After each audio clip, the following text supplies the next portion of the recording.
Okay, so welcome back. Let's go ahead and take a look at the continue. So we use continue when we want to skip one loop iteration. So in the example that I am about to write, we will want to print out all numbers between 1 and 20 except for those that are divisible by 3. So if they can be divided by 3 without that... What does it mean that a number can be divided by 3? Well, 9 can be divided by 3. 9 divided by 3 is basically 3. 3 times 3 is 9. But 10 is not divisible by 3 because 10 divided by 3 is 3 with a remainder of 1. So if there is a remainder that is greater than 0, that is basically not 0, then the number is not divisible by 3. Only without the remainder can you actually state that a number is divisible by 3. You will see what I mean by this in an example. So, how can we basically achieve this? How can we do this check? Well, we can use the modulus operator, which will return the remainder when dividing two numbers. To see if a number is divisible by 3, we can do the following in the pseudocode. Let me just make an example with a pseudocode. Okay. We will write some sort of an if statement as and we will define a condition in there. So it will go like this. Oops, there we go. So n modulus 3, and we will check whether this is equal to 0 or not. So if it is equal to 0, then n is divisible by 3. If n is some sort of a number. If it is not equal to 0, if it is not the same as 0, so to say, then it is not divisible by 3. And in such a way, we will verify or check whether a number is divisible by 3 or not. So, in case that it is not divisible by 3,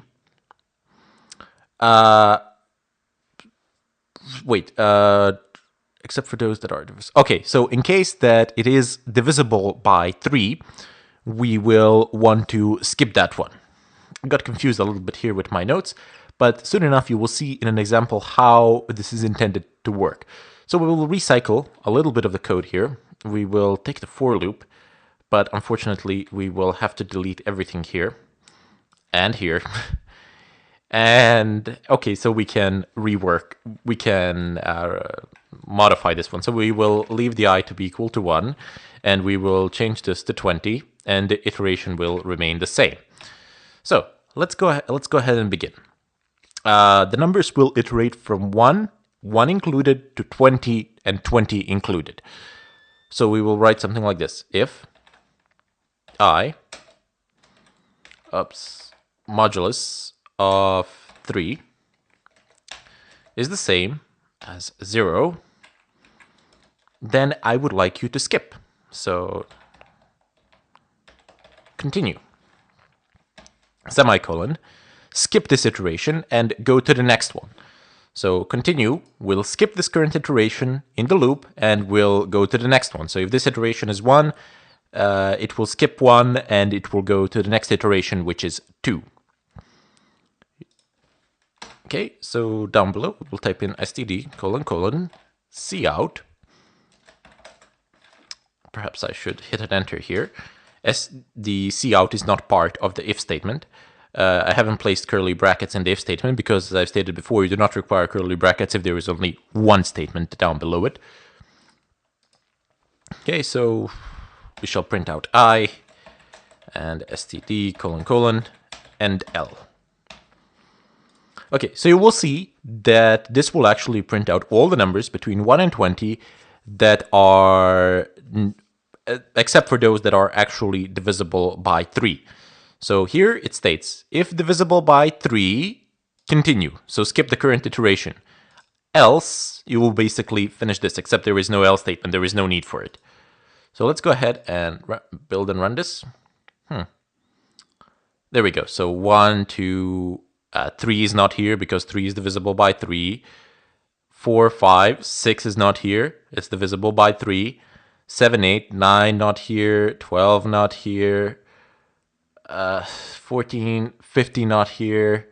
16, 17, 18 is gone. 19 is here. 20 is here.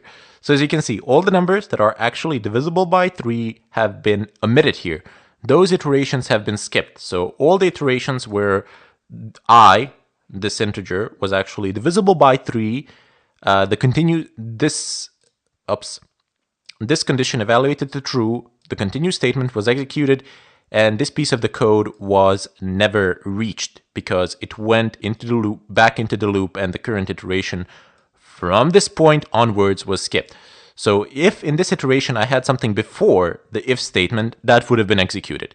But everything after the continue statement will not be executed, rather instead it will go back to the next iteration in the for loop. We can just go ahead and take a look at another example. Let me just terminate this program in the background. I'm kind of not a fan of a separate window. I like it in the Eclipse that, I have the console embedded into the IDE and not as a separate window. So it's a lot easier to run and terminate a program. But anyway, let's go ahead and go back to this. So let's take a look at another example. Let's modify the previous to print out numbers from 20 to 1. So reverse the order, except for those that are not divisible by 3. I would advise you, sorry, just caught something in my throat. I would advise you to actually go ahead and try to do this for yourselves prior to actually watching me how to do it, because you really don't need to use anything that we haven't learned thus far, and it just takes a few simple modifications in order to make it work. So if you want, pause the video. If not, just bear with me for a sec and we will do it in no time. The first thing that you will need to do is reverse this. So we will begin from 20 and we will be iterating in reverse. So we will be subtracting one at a time. And here you will have 1, and here you will have greater or equal to 1. So for as long as I is greater or equal to 1, beginning from 20, take 1 away from it. So each iteration, this will be lesser by 1. So it will be 19. 19 will be lesser or equal to 1. 18 will be, 20 will be greater or equal to 1. 19 will be greater or equal to 1. 18 will be greater or equal to 1. And once it reaches 1, it will still be equal to 1. And once it reaches 0, it will no longer be greater or equal to 1. And the loop will terminate as this condition will be evaluated to false. Anyway, so now we want to continue ahead and say if I is divisible by 3, we want to skip the iteration. So it will say continue. This will get printed out and that's it. But we wanted to actually reverse this part as well, as I have stated.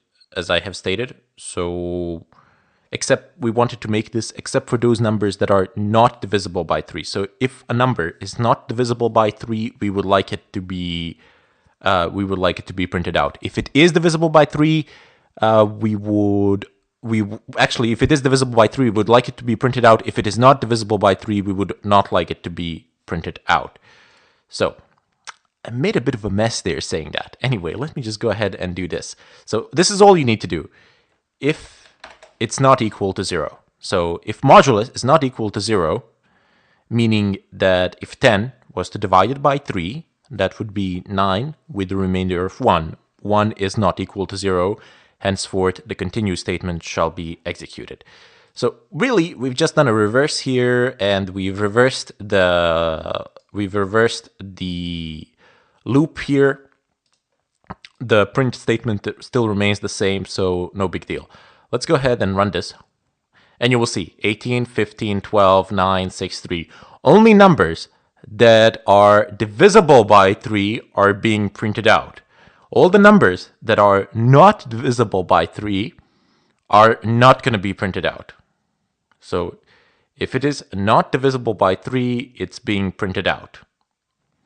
There we go. So, if it is divisible by 3, it's being printed out. You have 18, you have 15, you have 12, you have 9, you have 6, and you have 3. 3 is divisible, 6 is divisible, 9, 12, 15, 18. They're all divisible by 3. While in the other example, all the numbers that were divisible by 3 were not being printed out. Here, all the numbers that are divisible by 3 are being printed out. Sorry if I made a bit of a mess a moment ago in my explanations, but I'm sure that you can figure it out. It's really all dependent on this one here. This one states whether you want the numbers to be divisible by 3 or whether you want to filter the numbers that are not divisible by 3. They are divisible if the remainder is equal to 0. They are not divisible if the remainder is different from 0. Anyway, bid you farewell, and we're going to in the next tutorial, we'll jump into the go-to so-called loop. Not exactly a loop, but as I said, so-called loop. Bid you farewell and hope to see you then.